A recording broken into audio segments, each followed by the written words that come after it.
Welcome back, Nodpod. Thank you guys so much for joining me for another episode of Chasing Heroin. I am super excited for you guys to listen to today's guest. I've wanted to interview this guest for a long time. She's definitely been requested by many of you guys. Today I'm interviewing Brittany Jade. She is a TikTok influencer, and I watched her meteoric rise to TikTok stardom and fame, right during the COVID era. She shot to 1 million followers in 6 months. And it started chronicling her journey. She had lost her kids. She actually waited a little while before she talked about being sober. She was just doing backflips off the pier in Oceanside and gymnastics and dances because she was a gymnast. And then she slowly started opening up about her sobriety journey, her marriage. She burned her wedding dress on a TikTok, and then she got back together with the guy. And so this whole journey has unfolded on social media in front of a large audience. And in the beginning, it was this amazing, cool thing. She started making all this money and had this giant platform and was famous, being recognized in places and hanging out with the fun, famous people. And the thing that had given her so much, and I say this in the interview, started to really take away a lot from her. That is part 2. Today's episode, part 1, is the story of Brittany Jade up until she downloads TikTok. So it takes us right up until her last use, which is dark. Her last time of using is 2 weeks homeless. She ends up overdosing on heroin and flies back to Wisconsin, where she's from, to detox. And she ends this episode by saying, there I was, one more time, going back to Wisconsin as an adult, leaving my family again to start over. What she didn't know, what we all know now, is that was the last time. And so I thought it was a great place to end. So we talk about the journey and all of the trials and everything that happens, meeting her husband, that whole thing. This is when the split starts to happen. And so I think it ends at a really perfect point. This is going to set you up for next week. And next week's episode is more about the mental health side of her journey. And she learned recently in sobriety that her issue, and many addicts and alcoholics, I think, learn this after they get stabilized with drugs and alcohol. Once they're physically stabilized, they can start to explore the other areas of their life where the drugs were just a symptom of a problem somewhere else. And she came to believe that she actually was struggling more with her mental health and that the drugs and the alcohol were a symptom, which they often are. And so we talk in the second half about her journey, her mental health journey, what she did to come back, and the incredible backlash and drama she faced as a social media influencer. There was a Reddit page. There were several Reddit pages actually dedicated to just tearing her down and saying that she looked like a man. I went and looked because I saw her talking about them once. And I was like, what is this? And I didn't know that there was a whole Reddit community of people. They have pages dedicated to, it's called Snark, snarking on mainly women that are public figures and have a platform of some sort. And I went and looked at her Reddit page at the time, and it was dark. It's difficult to read. I'm not even her. And everything kind of crashing down around her. She made a video that got her, quote, canceled or attempted canceled, and just a lot of stuff. We talk about all that in part 2. And I'm not one of those people that's oh, I got the tea, just because I also don't like that phrase. It's so annoying. And I wanted to give her a safe space where she could talk about what she wanted to and only what she wanted to. But I will say this, she spoke about a lot more than I thought she would. So in next week's episode, she talks about all the things. And if you are a TikToker person, you know this, you're going to know what I'm talking about. She talks about the video that she made that everybody got super upset about, the yacht incident, the thing on the boat, the trip to Costa Rica, the demise of some very public friendships. She talks about all the things. So that's all coming up next week. Today, we get the intro to Brittany Jade and beginning part of her story, how we get to who she is now. So I hope you guys enjoyed the episode. I have an amazing Nodpod shout out of the week this week. So this is from Leah on Facebook. Thank you so much for doing the Jessie episode. I would 100% not have stayed alive long enough to get sober without access to harm reduction and endless Narcan. I was the asshole who OD'd constantly, to the point my little group of friends would get Narcan by the case, 12 boxes of 2, and my friend Adam would have had another chance to live if we would have known about the never use alone number. The one night I decided to go to a meeting was the night he died alone. So thank you for helping spread the word. If you guys haven't listened to that episode yet, I got some amazing feedback, not just on the episode, but about Jessie Blanchard herself. Somebody was like, I love her basic philosophy is just go out there and love on people. And she was saying that while she was drinking Chick-fil-A. I was like, this is my girl. Anyways, that was, I think now by the time you guys are hearing this, 2 weeks ago. It says never use alone with Jessie. And it talks about the number that an addict can call call what they're actively using to make sure that they survive the process. And paramedics can be called if they become unresponsive. So it's a super cool episode. As always, Nodpod, please let me know what you think. I love being able to post your comments and story on Instagram. It's super helpful to help promote the show. And if you guys have any recovery milestones that you would like for me to shout out on the show, I would love to do that. 30 days, 60 days, 90 days, 1 year, 2 years, 10 years. I would love to recognize you guys as part of our, Nodpod community. So, okay, I will see you guys next week for Brittany Jade Part 2, and I hope you enjoyed the episode.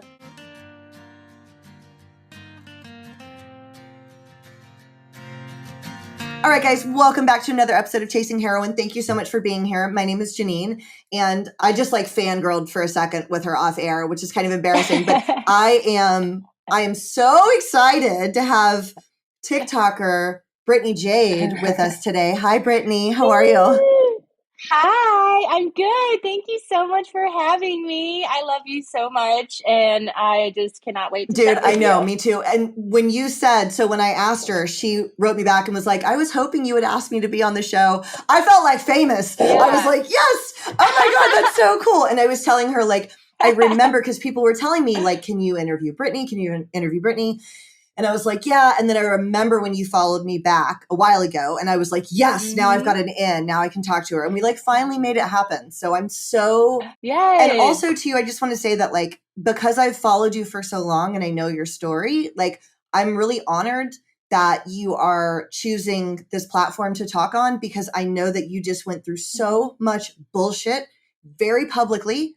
I'm getting chills as I say this, very publicly. Yeah. And you're just now starting to kind of come back around on social media and be public. And I'm really honored that this is a platform that you feel safe enough and comfortable enough with to come on and talk about it and share your side, Yeah. It feels good to get to a place where I finally feel ready again. A couple years ago, I did a few podcasts. I haven't in a while. Right. So, and I am being picky about where I choose to speak on, but I love you and I love what you're doing. So, well, I love you. So I'm so happy to have you here. Okay. So let's start kind of from the beginning. How did you start? I know you're from the Midwest. How did you start drinking and when, and how did that start to escalate? So I started drinking when I was 13. It was just what we did in Wisconsin. We snuck out of our parents' house. We stole their booze. Most of our parents were alcoholics in Wisconsin. My dad was an alcoholic. And I don't even remember why. I don't remember exactly the first drink I took, but I had this stash and I would take a couple and then we would sneak out and I would drink with friends, and it was a disaster from the beginning.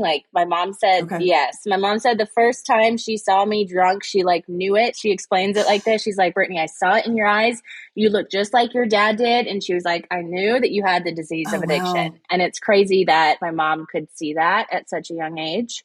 And yeah, I don't know. I was just I was very stubborn. I was like, I'm going to do whatever I'm going to do. And so my mom kind of felt like she had to be the safe person and drive me places and because either way I was going to do it. So she wanted drink and, she wanted to make sure that at least I was being kind of watched, but she was aware of everything. And so it started at a really young age. And then, it only escalated. I was just the party girl all through middle school, all through high school. My parents let me move out when I was 17.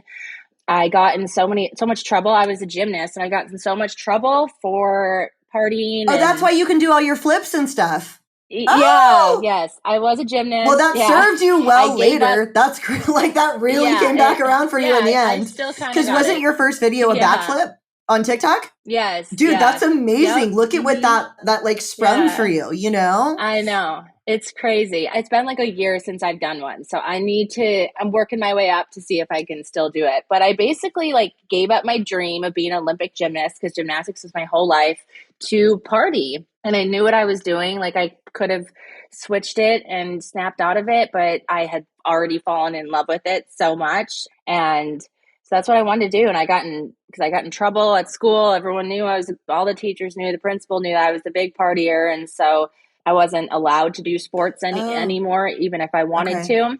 Yeah, I think my parents moving out when I was let me moving out when I was 17. Like I was the only senior in high school that had their own house, and it was definitely the party house. So, well, I have a few questions. So you started drinking at 13. What about alcohol enticed you so much? Was it the feeling? Was it the fun? Like, if you can remember, like, emotionally, what kept bringing you back despite losing your dream?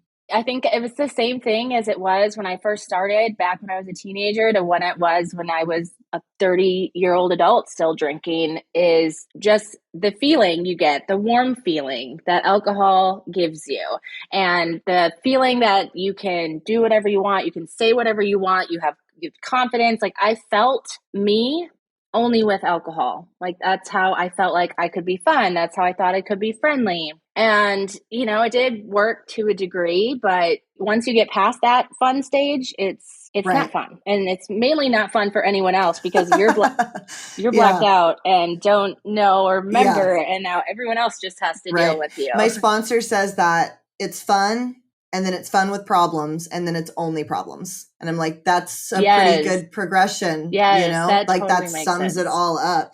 How did you pay for the house that you lived in? Did your parents help you move out? I always had a job. Like I worked at a couple stores in Okay. the mall. I was a lifeguard. That was my main thing, was I was a lifeguard. I made pretty good money full time. Like even in the winter, I lifeguarded at schools and inside, and I taught swimming lessons. And then I actually moved out with a boyfriend at the time. He was older than me, so that was another reason that I thought I was going to marry this man. Oh my goodness sakes. I have like multiple matching tattoos with him. And I know. Oh, I think you should have to be 21 to get tattoos. I really do. Because all my tattoos I got when I was like 19. And when did you get the roses? When I was 19. Okay. Yeah. Her chest piece. Huge chest piece. I walked into, this is a day my boyfriend broke up with me. We lived together for 4 years, and I walked into a tattoo shop impulsively and got 3 roses tattooed across my chest. She has 3. They don't mean shit.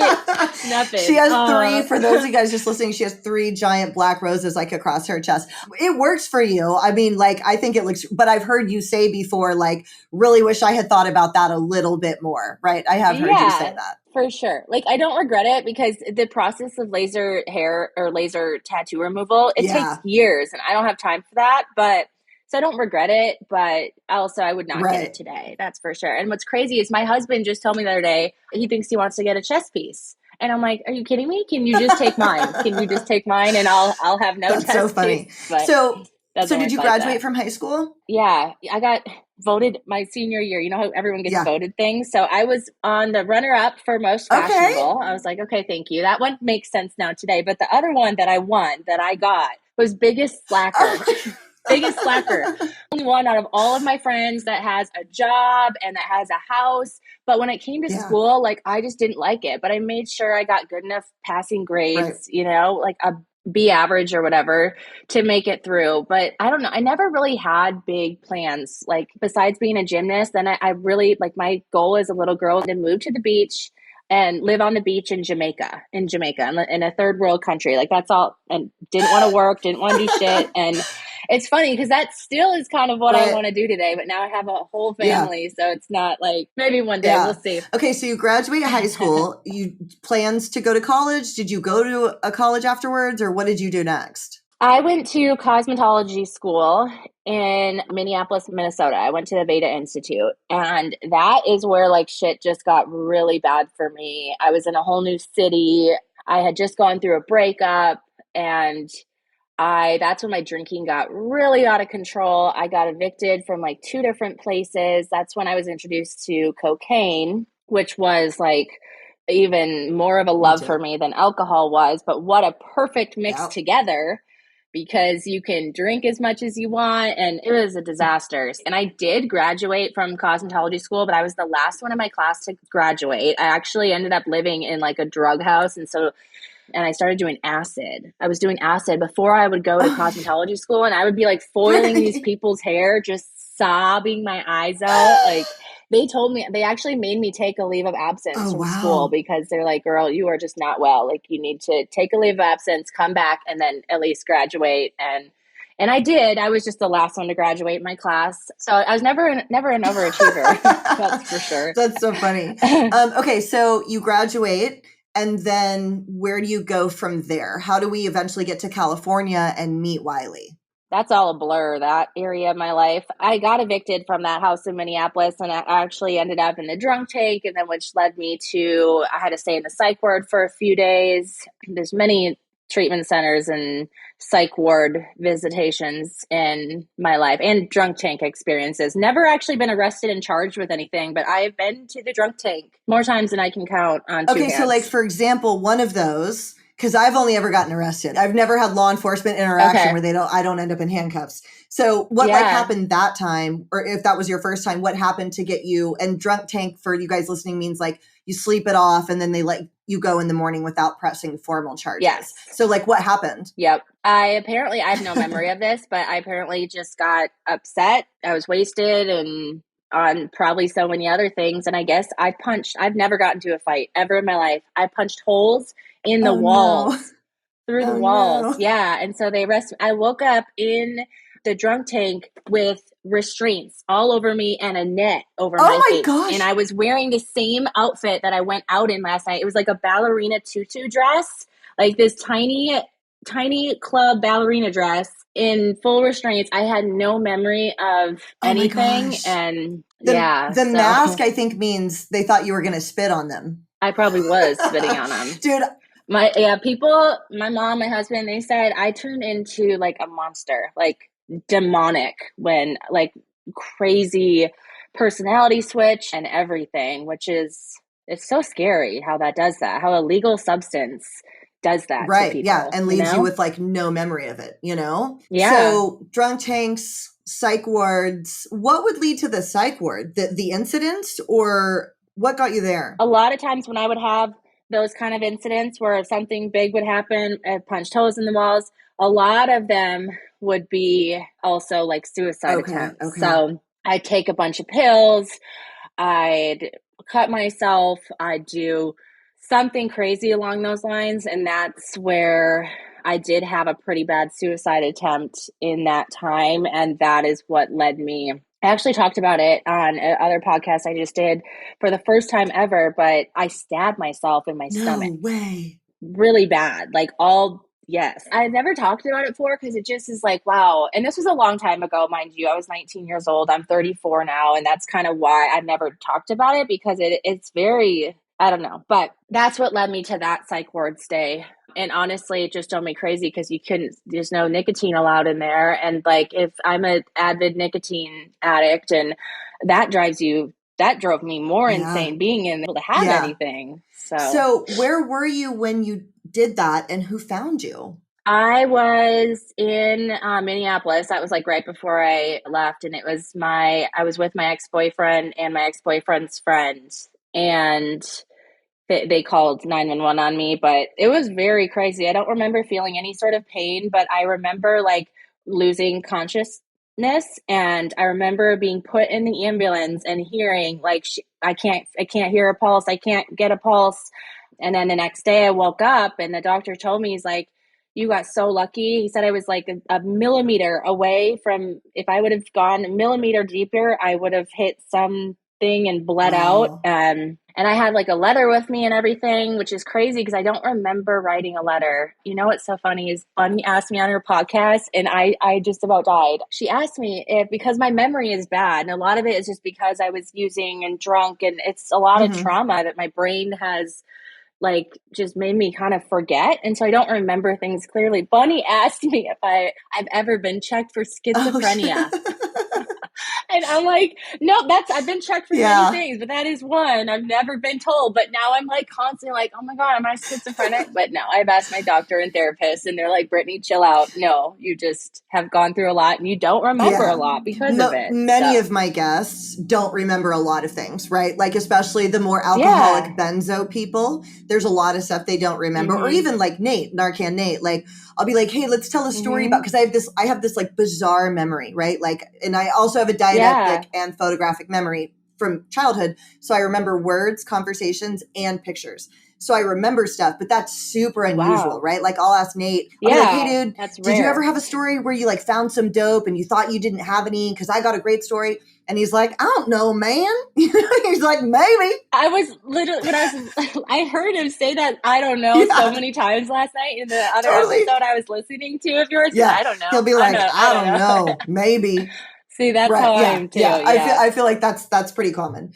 So that happened. Did you have any like lasting damage from that or anything? Like, do you have any scars or? I didn't. I have a scar. There. And so it's weird. It was winter time too. And I was wearing like a thick winter coat and like it went through all of it. And yeah, it was a very hard time. And I didn't go to therapy after. I didn't talk about it at all. Like they advised me to get more care, but I was like, no, I'm going to go back to home to Wisconsin. And then I told my parents like how I wound up in California was like, you know what? I recognize now I'm 19. So I recognize that I need help. Like my drinking is out of control at that point. No, my drug use. I was fully in denial that alcohol was still a problem at that time. I thought my cocaine use was the problem. And so I was like, let me go. I'm going to buy a one-way ticket to California. And I'm going to go get sober on my own. I'm going to go explore California and get sober on my own. And so I did. And I don't know what the fuck I was thinking because I had no money. So I stayed in hostels. And I did not stay sober. I was out and just doing not good things with not good people because I just letting people take advantage of me because I needed help and I needed shelter and I needed money. And it was very toxic. It was only for a few weeks that I did that. And then it was very clear and I got drugged so many times in that time. It was really sad. And I just let it happen too. Like I knew it was happening and I got raped but I don't talk about it because it's like, I allowed it to happen. I knew it was happening and I was okay with it because I was like, well, these people are letting me stay here with them. So it was like always just random groups of men and not a good time. And so I came back to Wisconsin and because I had run out of money, I was like, yeah, I'm not sober. I can't do this shit here. I'm going to die for sure now out here. And actually I had overdosed on cocaine. I didn't know that was possible. But my birthday night, one night, we met these guys at the bus stop and no joke, they got us a hotel room for the night. And I say us because I had met up with another girl that I knew from high school there. So we were both on this hiatus together and they got us this hotel room. They came in, it was my birthday and no joke, they dump out this cocaine and it's like heaping on the table. And I don't know how much I did, but I didn't think you could OD on cocaine, but you most definitely could. I learned from Nate recently, they call it overamped. They call it overamp if it's a stimulant and you lose control of your functions and you go numb, something like that. He's kind of described it. Is that similar to what happened? And were you in San Diego or LA? I was in Santa Cruz then, up north, like Bay Area. Where did you fly to San Francisco when you came alone? You went to San Francisco to be alone on the streets? Brittany. Yep. I can't believe you lived. And then I took a bus to Santa Cruz. I know. And just this 19-year-old girl. But anyway, so that time ran up and I came back to Wisconsin. When I got back to Wisconsin, my mom and a few of my best friends, I didn't know they were going to do this, but they basically had an intervention for me. And they said, we found this treatment center back in California because my dream as a little girl was always to live in California. And so and I think they knew that, like if they found me a treatment center in California, it was actually Michael's house in Palm Springs. No, have you heard of it? No. I don't really know any treatment centers in the desert, but I know that they've got really good recovery out there. I've heard that. Yes, it was amazing. It had a pool and everything. Actually, it's really sad. Like my best friend I made in there, a month after we both got out and left treatment, she relapsed on heroin and died. And that was so hard. But yeah, so I went to treatment out there and I stayed there for 2 weeks and my insurance ran up. They sponsored me to stay a little bit longer because I'm like, you guys, like, are you kidding me? Because you guys know if you send me home, like where I'm going, I'm walking to the liquor store right down the street. Like I'm not ready to leave. And, I was only 19 though, so I couldn't buy alcohol. Like when I flew there to go to treatment, no joke, I bought out the airport Scopes. The milk oh my gosh. Bought them out and I drank on the way there. You are the second person ever. I actually had a sponsee that used to do that at her sober living. How much freaking mouthwash do you have to drink to get buzzed? I would think you would get sick first. It wasn't, I didn't really even feel a Right. buzz because they were the only ones the airport had were the little travel Right. sizes. So it wasn't Okay. much, but in my head, I'm like, it's all It's I can something. get. Yeah. So I definitely wouldn't recommend it because it's Right. not like I don't even remember feeling Right. buzzed on Right. it, but that's just a level I was going to. And so I went to treatment there. And then when it was time to leave, my mom had actually found me a sober living house in Del Mar to go to. A sober living. It was expensive as shit, as you can imagine in Del Right. Mar. Like, it's a very nice area of San Diego. And it was actually really Yeah. great. It was a really good experience. It was a house right on the beach. Like, it was Yeah. beautiful. But that is where I met my Oh, husband wow.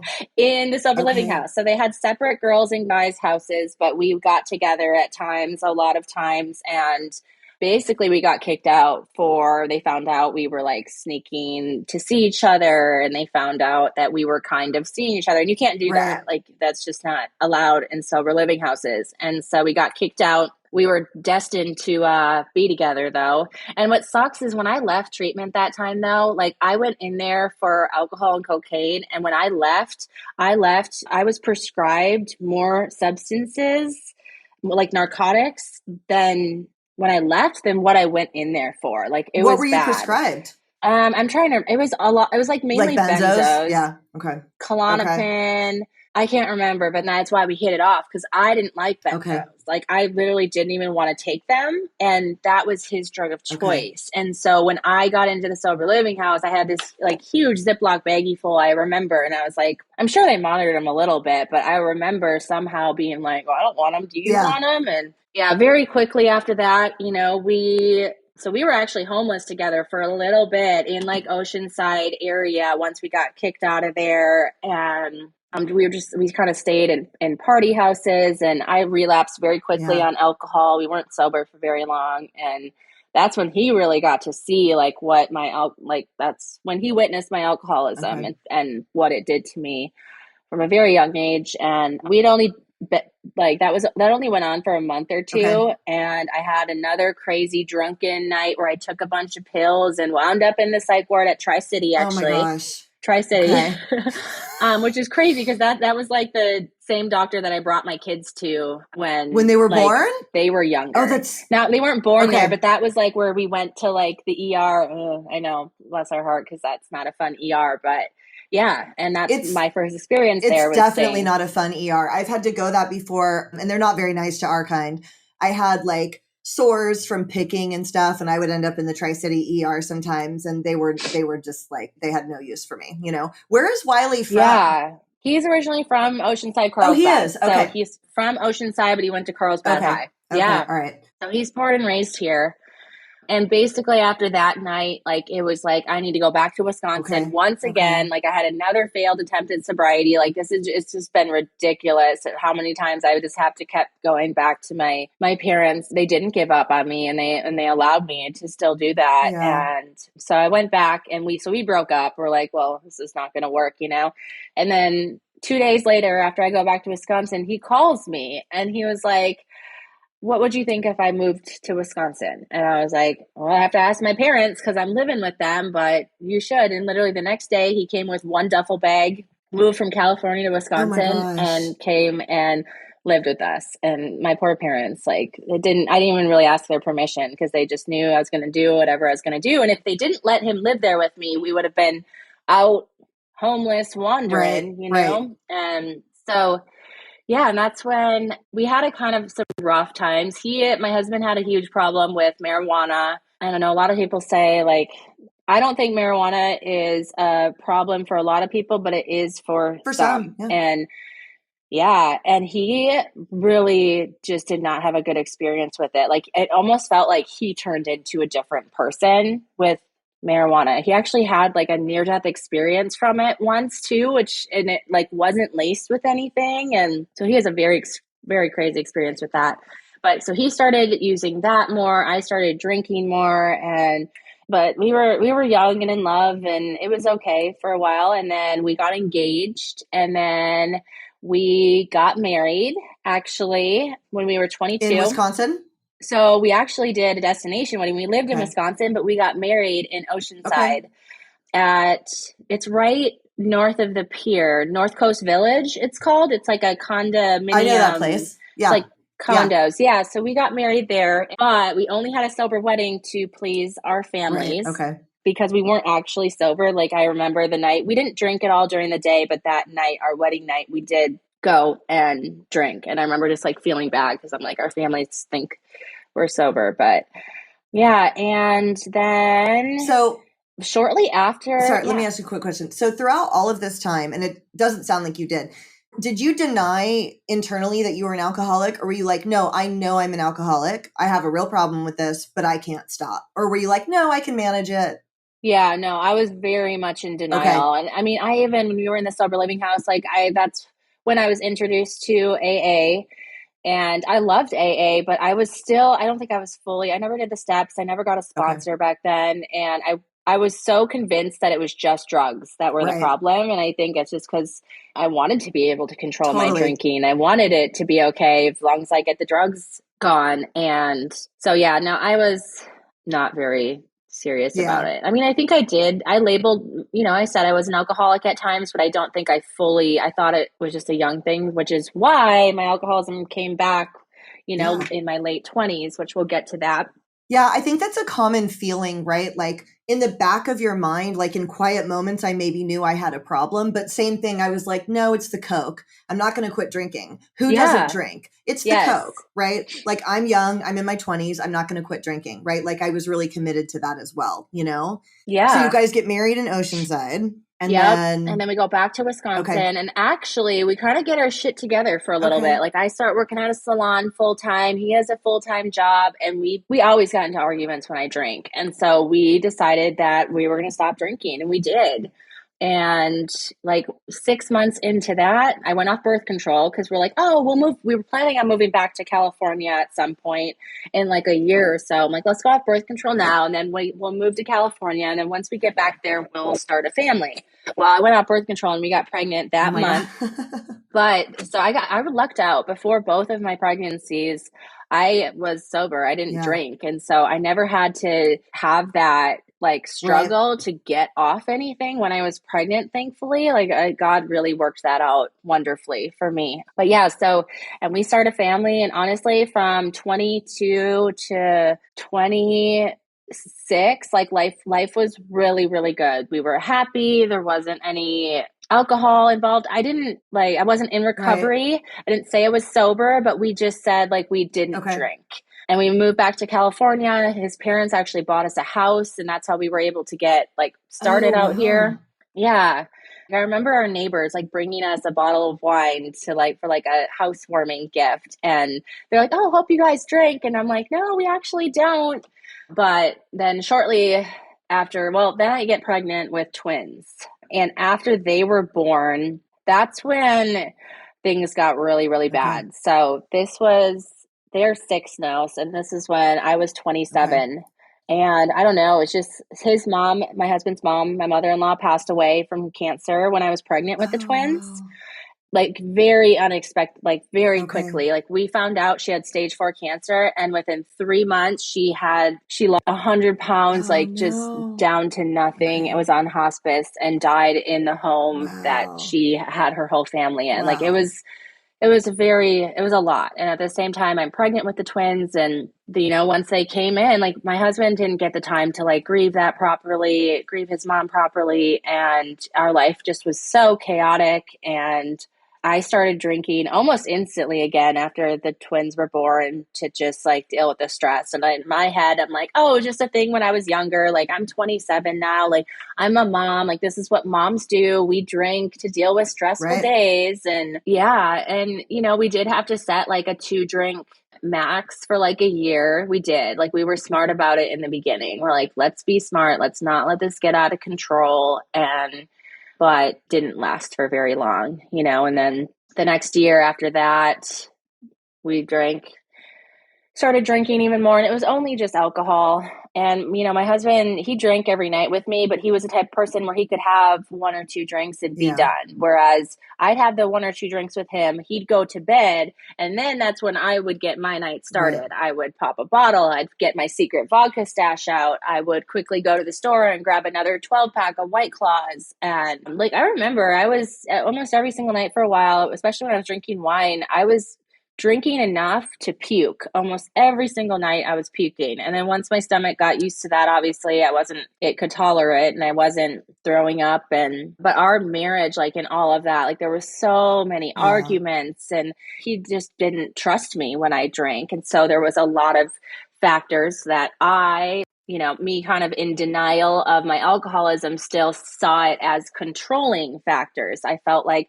I didn't have a life because I really didn't, like outside the home. He never wanted me to go do anything because he didn't trust me when I was drinking to go do anything. And I really lost myself in motherhood. I had postpartum, and the only thing I used to cope with postpartum was fucking alcohol, which only made it worse, but I felt like it was helping me.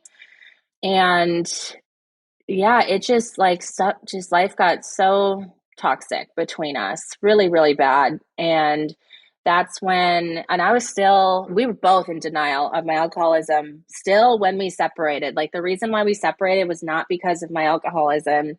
It was just for other factors in our marriage and us not being happy. And it's crazy, like looking back, because and I think that's why we both are so like passionate and explaining to other people like how to help someone, how to help a loved one who is an addict, because I didn't have that. I never was like, oh, Brittany, I never was like, let's get you help, or, it was always like punishing me. Like his family, his dad had a lot of money, and so it was very easy. I lived in his dad's house. It was very easy to just punish me and take things away, but I was never offered help.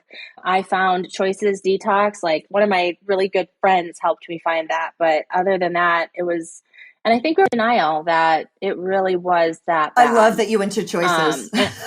We discovered this off air, you guys. Gosh. We went to the same detox, and like, it's so weird to like love your detox. So was it still Foundation, the house in Vista? It's still there, right? Okay. And it's like this rundown joint, but it's so comfy, with the whole living room is just couches, and there's the fish tank and the backyard. You can smoke, the rocks. I loved the Choices Detox. They've got cereal. And the employees are so nice. And the staff is so nice. It is not nice. Like, and that's not nice at all. I'm like, this it's not nice. House is not nice. I was the only one who wasn't, like, everyone else there was there. I don't know. I was the only one who paid out of pocket to be there. Everyone else, it was court ordered. So that was kind of that was hard. No, it's a totally different demographic. And I really learned a lot when I went to Choices. Like, people paroled there from like the level 4 yard, like high security inmates paroled there, and parole would pay for them to go. And it was it was a whole new world for me. And for me, I embraced that world and dove like headfirst into like pretending I was like this like convict tough chick, which I was not. I went like all in on the Choices mentality, but I love it. So now you're how old when you get to Choices? Because now we're getting like, so I'm getting closer. I'm 27. Okay. I'm 27. And when I entered in there in Choices, my blood alcohol was a 0.457. Oh my gosh. And I walked in there with 2 White Claws. Like, they made me throw them in the bathroom, but I was still walking, functioning. Like, it was so bad. And my husband and I had separated. I had moved out, and I just couldn't get sober on my own. Like, I couldn't do it. I was going to AA meetings because I had lost custody of the kids during that time too. Yeah, that's what I want to ask you about, because this was your final detox, right? What we're talking about right now. It was in February of 2019, right? Okay. Actually, it was a few months before that. It was, so I lost custody November 13th, 2019. And then November 14th, I checked myself into the detox for 2 weeks. So what led to you losing custody? How did that happen? So, let me get the storyline straight. Okay. So you guys were living together. Is this when you guys were living together in Oceanside and you separated? And then we separated. I moved out. Okay. And they stayed with my own him? place in Escondido. Oh, okay. No, we did 50-50. We had 50-50 custody schedule. Everything was good. And then I think, I mean, he had this intuition that I wasn't sober, and his intuition was right. Okay. And so he filed an ex parte, got a lawyer, showed up with his whole family to court. I had drank the night before court. I showed up late, looking an absolute mess. Like, I walked in there with a LaCroix, like frantic, no lawyer, nothing, had no idea what was Oh going on. no. I literally thought when I walked out of that courtroom that everything was fine, because I'm like, Your Honor, I just want to make sure, like, we're going back to the same custody schedule, like me in my head thinking the 50-50.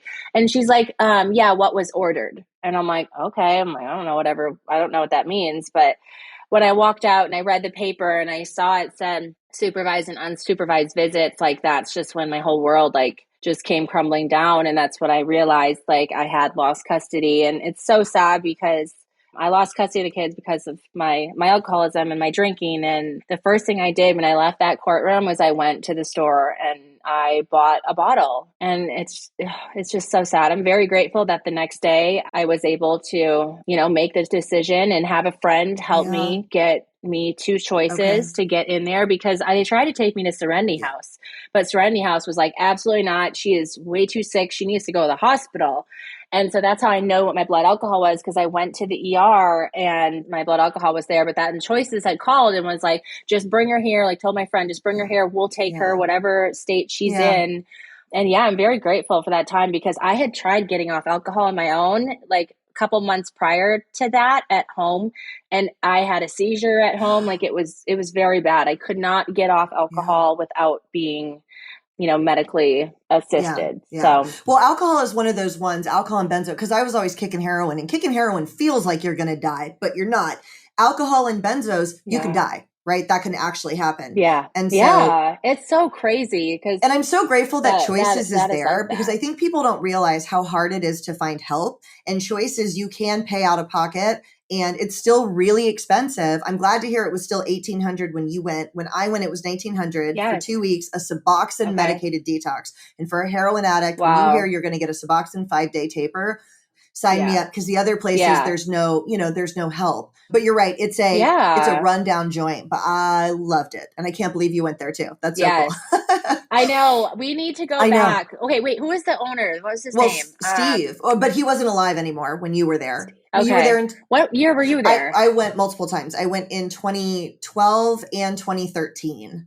And Steve Brigard died in like 2014. So the owner, it could have been a guy named Kim March. It could have been Kim, or I know his name. He took over after that, managing it. Yeah, I don't think it's Kim. I know, it's like on the tip of my tongue. My mom would remember, but I did. I really liked him. Yeah, that's so crazy that we both went there. I love that. So you detox at Choices, you get out, and I no longer, because I had spent all my money. I had $1,800 in my bank account, and that's how much I emptied my bank account to go into. And so when I got out, I knew I wasn't going to be able to afford my condo that I had just moved out and started all over in. I had only lived there for a month. And so I had to move back in with my husband. At the time, I was like, whatever, as long as I can be with the kids, like, I'm fine with that, But that was the worst thing that I could have done for my sobriety, because I was not ready to be back in there. Like, he was just, I hate to say this, but like, he was a huge reason of why I was drinking, just to numb from the pain in our marriage. And it was just so toxic. And so it wasn't a good place for me to be. And I didn't stay sober. Actually, that's when I started using Suboxone. I had met a guy in Detox and at Choices. Yeah, of course. At Choices. Yes, I know, right? Yeah. Oh, I know. He's actually in prison now because I dated. Yeah. That's the pipeline. Meet a guy at Choices, but now he's now he's locked up. That's fair. That's the timeline. Yep. Okay, so he turns you on to Suboxone. That sounds right. That checks out. Yeah. And I thought it was fine, because I'm like, I'm not a heroin addict. Like, oh, what's this going to do? And like, he was a heroin addict, but he's like, you don't get high from it, but you might a little bit, but it's not going to be anything. I mean, I was fully addicted to Suboxone within, like, it started with the tiniest sliver. And then at the end I was taking multiple, like the strips. And it was bad. No, they were the pills. Okay. These ones are pills. Yeah. They have both. Is that? Yeah, they have both. Okay. It's pink. Yeah. And it tastes kind of sweet. I'm sure it was Suboxone. Yeah. It's got 8 sides. It's like an 8 octagon.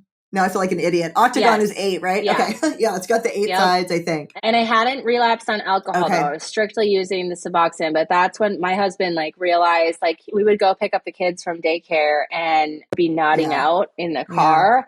And he was like, this is not alcohol. Like, she is on something else now. Right. And so that only lasted like November, December, January, February.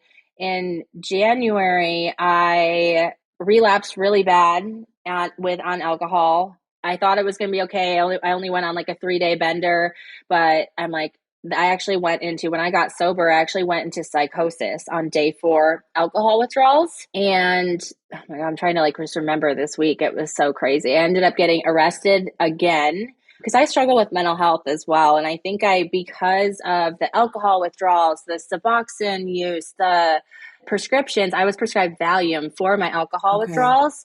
It sent me into a very crazy, like, manic episode, and I got arrested. And actually, because my husband and I got into a fight, and they're like, we have to take one of you guys. Like, I'm sorry. So they took me to the drunk tank again. That's all they took me for. Completely sober. I've been to the drunk tank, so many times, but never completely sober. And I'm talking sober, meaning not on alcohol. But they told my husband that they thought I was on heroin and meth. Both of them combined. And my husband was like, no, that is not my wife. And I was so pissed. I'm like, you draw my blood. I'm on my prescribed Valium for my alcohol withdrawals. But I was in a very crazy manic episode, and it seemed like I was on drugs. And anyways, they let me go. And then I came home to find that my husband had filed a restraining order on me, as he should have. And that is what I couldn't be at home anymore. And so that's when I went on this like 2-week crazy bender. That's when I started using heroin and meth like all day, every day. I was staying in hotels. I was staying in like bus stops. I was staying in I'm talking $30 hotels in El Cajon, like nasty ass places. Did you have a car? How were you getting around? Yeah. Oh, you had a car. Okay. I did have a car still at that time. Okay. So yes, that also, I would sleep in there, and that I don't have much of a memory from. And it was very sad. But the day before, February 8th, I guess, was found in my car, like foaming at the mouth, and I had OD'd. They took me to the hospital, and I woke up in the hospital, and they were like, we just don't have enough beds here to hold you. Like, we really need you to stay, but like, you can't. And like, I don't know, I was so lost at that time. I couldn't see or talk to my kids. And that's like when my belief in God, in the higher power, like really started happening, because like God picked me up in a way that I couldn't do for myself that day. Because once again, I found myself, I'm 30 years old now. Here I am flying one more time back to Wisconsin to my parents. And this is after I have a whole family here in California. And I find myself doing the same thing I had been doing, 11 years prior, multiple times.